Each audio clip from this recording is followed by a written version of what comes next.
ناظرین اس وقت ہم موجود ہیں نیشنل ہائی وے پر، جہاں پر جو ہے وہ کوئٹہ میں جو مظاہرین ہیں، جو ورثہ ہیں، ان کی حمایت میں یہاں پر جو ہے دھرنا دیا گیا ہے، اور اس کو دوسرا روز اب داخل ہو چکا ہے۔ یہ دھرنا دوسرے روز میں داخل ہو گیا ہے۔ یہاں پر سینکڑوں کی تعداد میں خواتین، بچے، مرد موجود ہیں۔ اس وقت جو ہے یہ دھرنا اسی طرح سے جاری و ساری ہے۔ ہماری انتظامیہ سے بات ہوئی تو انہوں نے بھی یہ کہا کہ جب تک کوئٹہ کے مظاہرین اپنا دھرنا ختم نہیں کرتے، ان کے مطالبات پورے نہیں ہوتے، وزیر اعظم پاکستان کوئٹہ نہیں پہنچتے ہیں، ہم اپنا یہ دھرنا ختم نہیں کریں گے کسی بھی صورت۔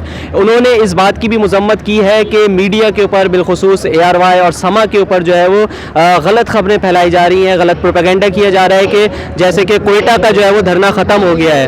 ایسا کچھ بھی نہیں ہے۔ کوئی دھرنے جو ہے اسی طرح سے جاری و ساری ہیں، اور ہمارے ذرائع کے مطابق، اطلاعات کے مطابق اس وقت پاکستان سمیت سندھ اور کراچی میں جو ہے وہ اس وقت تقریباً 19 مقامات پر دھرنے دیے جا رہے ہیں، جبکہ سندھ بھر کے 26 مقامات پر دھرنے شروع ہو چکے ہیں۔ اسی طرح سے یہ سلسلہ پورے پاکستان میں طول پکڑتا چلا جائے گا اگر وزیر اعظم پاکستان کوئٹہ نہیں پہنچتے اور مظاہرین کے مطالبات کو منظور نہیں کرتے۔